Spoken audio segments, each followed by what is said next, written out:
What is going on, guys? In today's video I will show you the best Chaos Demon Witch build in Path of Exile 2. So in this guide I will give you a quick overview of the setup. Then I will explain what skill gems and upgrades should you focus on. Then as well we'll see what is the best gear and how to get it for both leveling and endgame. And then finally we will go over the passive tree, attributes, your skill rotations, and even what Atlas passive should you use. So we will be able to get the highest chaos damage possible and much more. If you're looking for this build on the website, then click my link in this video description or the pinned comment. And then, just before we continue, whether you're a professional using multiple devices or a gamer seeking seamless transition, then the BenQ B Creatus DP1310, the docking station, might be for you, as it promises to be the ultimate solution. I've been using it for the past 30 days and I plan to use it for many years. It seamlessly will blend the work and play by offering robust performance and has a cool design that complements any setup. If you're in the market for a docking station that does it all, then this dock is definitely worth considering. One standout feature of this device is the dual host capability, so you can connect work laptop via the USB-C and a gaming console or the secondary PC via the HDMI, and with the press of a button you can switch between these devices effortlessly. This one button is perfect for those who want to transition between a bunch of different services. So if you're thinking about upgrading or finally ditching your old school docking station for something much better, then this is definitely the best option. And if you're interested in the full in-depth guide, then check my review video, and feel free to use my link in the description to get the BenQ B Creatus DP1310 hybrid docking station for yourself. This setup is known as the Chaos Demon build, which has low life but very high energy shield, where you are constantly balancing your health bar as a resource to fuel your demon flame. The more flame stacks you get, the more damage you deal, but the harder your form is to maintain. However, this build is very cheap to acquire, and very strong already in the beginning stages of progression. On top of this, for our gear we want to build as high life regeneration as possible. So if you like to destroy everything that stands in your way, and don't mind a bit of a build up to get to the highest damage possible, then this is the one for you. So let me show you the build, and for the main class I have chosen to go with the Witch and our Ascendancy is the Infernalist. Then for the first skill we have the Hex Blast with the support gems such as Inspiration, Arcane Surge, Control Destruction, Arcane Tempo and Chaos Mastery. Then second we get Contagion with Chaotic Freeze, Hinder and Encumbrance. Then next we have Blasphemy with Despair and Magnified Effect. Next we have Withering Presence with the Clarity. Next up we have the Essence Drain with the Swift Affliction, Envenom and Persistence. Next we got Grim Feast with the Cannibalism and Clarity. Next we have Arctic Armor with the Cold Mastery, Glacianation and Deep Freeze. Then next we got the Demon Form with a Second Wind and Vitality. And finally for the last one we are using Summon Infernal Hound with the Last Gasp, Elemental Army, Meat Shield and the Culling Strike. As you can see, most of this setup is structured around using the Hex Blast and the Demon Form to delete enemies in seconds, so we use gems and skills that will support and increase their size and damage, while the rest are powerful buffs and utility skills that usually get activated in the background. Next we also have a leveling build in case if you're starting your journey from level 0 and you want to use it up until about level 25, where you should start getting our most important skills. So first off we have the Contagion with the Chaotic Freeze and the Hinder. Then next we have Essence Drain with the Arcane Tempo and Control Destruction. Next we got the Unearth with the Minion Instability and Fire Infusion. And finally we are using the Skeletal Warrior with the Meat Shield and Elemental Army. This is your basic setup up until you get our build's two most important skills. In the early stages of progression we are using the Contagion and the Essence Drain as our main ability combo, as they are very powerful especially at the beginning.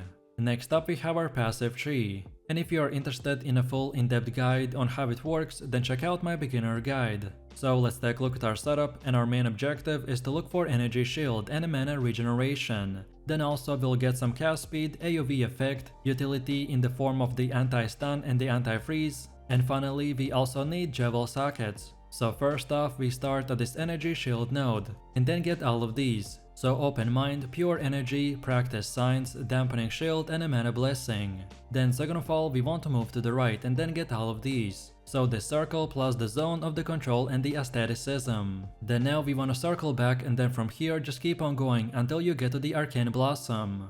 Then next we want to move until to the end and then move to the right. And then from here unlock all of these nodes. And then from this point and onwards you can unlock the rest of the nodes in whatever order you prefer.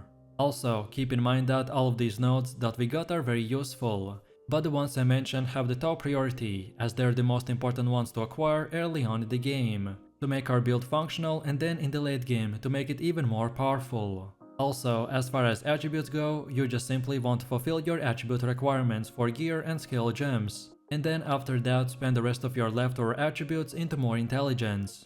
And then now let's go all the way to the middle again, and for Ascendancy build, this is what we have. So at the beginning you want to unlock the Demonic Possession to get the Demon Form skill, then second get the Loyal Hellhound, then next we wanna go with the Altered Flesh, and then finally go with this small spell node and the mana node. In PoE 2, earning skill points take a lot of hard work, so it will be very smart not to spend your points recklessly. Of course you can refund them later, but only at a cost, so following a specific setup is extremely useful. If you are following this build, then make sure to not to deviate from it, as some of the decisions that I made might not make sense at first, but is going to pay off later. So feel free to use the exact same path as I have right here, and don't forget to check this video's description to find the link for this website, and this should make it easier for you to follow the tree.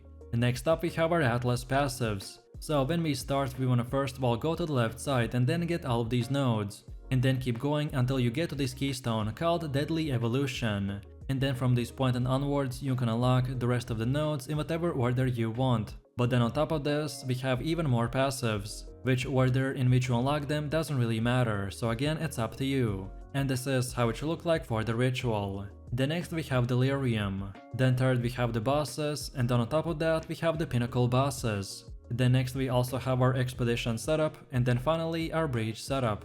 Next we have our gear. This time our weapon and the offhand doesn't really matter, because when we transform into the demon form, which is going to be pretty much 24/7, then the game stops scaling the damage from our weapon, so which one you choose doesn't really matter. But then while you're leveling and not yet ready to take the leap into the main demon form, then for the weapon and the offhand you want to go with the attuned wand and the crystal focus. While for bonuses you want pretty much anything that will increase your spell damage and life regeneration. Then for helmet we have the expert chain tiara with the energy shield, and for more we want max and increased energy shield, then also max mana and fire and cold resistance, as well as life regen every second. Then for the chest we have the Ghost Wrath with the energy shield, and for more we got max energy shield, chaos resistance, and most importantly 50% of the max life is now converted to the energy shield. This is yet another reason of why we want to build life and shield as high as possible. But like per most of my builds, this item is not required,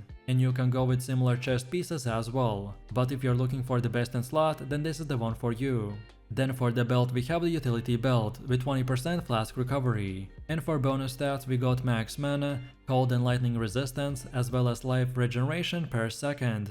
Then for gloves we got the expert Sombri gloves with the energy shield, and for more we got max and increased energy shield, then max mana, and finally fire, cold and lightning resistance. Then for boots we're using the expert feathered sandals with the energy shield, and for more we got increased movement speed, max energy shield, max mana, fire and cold resistance, as well as life regen every second.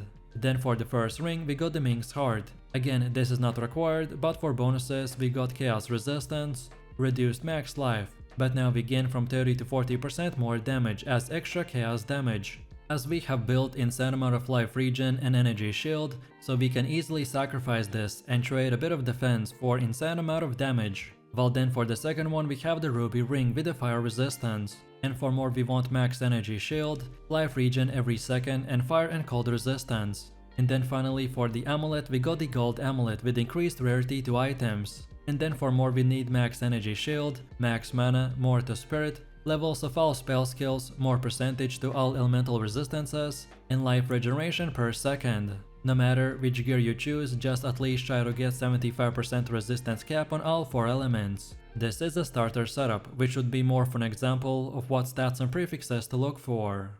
Then next we have runes. During early item progression, most gear is sacred with resistant runes. However, once your elemental resistances have been capped and resistant runes are no longer necessary, then you want to opt in to increase your maximum life with body runes or consider sacting a soul core. So right now on everything, so the weapon, chest, head and etc, we are just using the iron rune.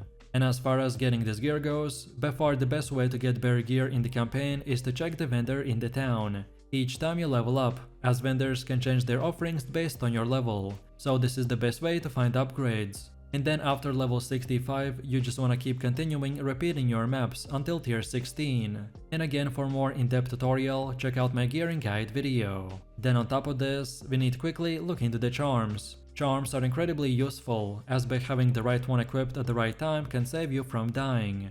If you are struggling with certain bosses, then look into what damage type they are using, and then use that specific charm to increase your resistance. For me personally, I like to use the stone charm for stuns. Then second, we get the Taving charm for when I become frozen. And then finally, we got the Amethyst charm for chaos damage. But as I said, which one you choose will entirely depend on the enemies that you are fighting, so feel free to experiment and mix and match. And now finally, let's quickly take a look at how this build will work.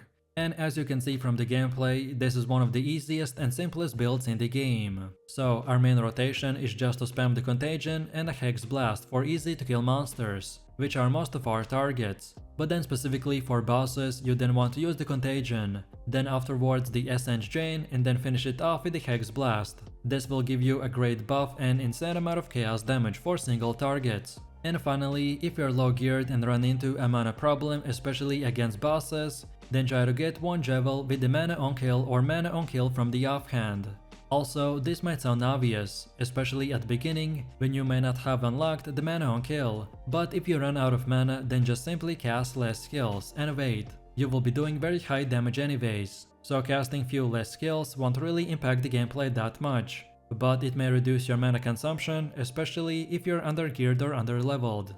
So, let me know what you think about this build in the comments below. If you enjoyed this, then you definitely don't wanna miss my top 3 best witch builds video, where I showed even more powerful builds. So click the screen now and I'll see you in the next one.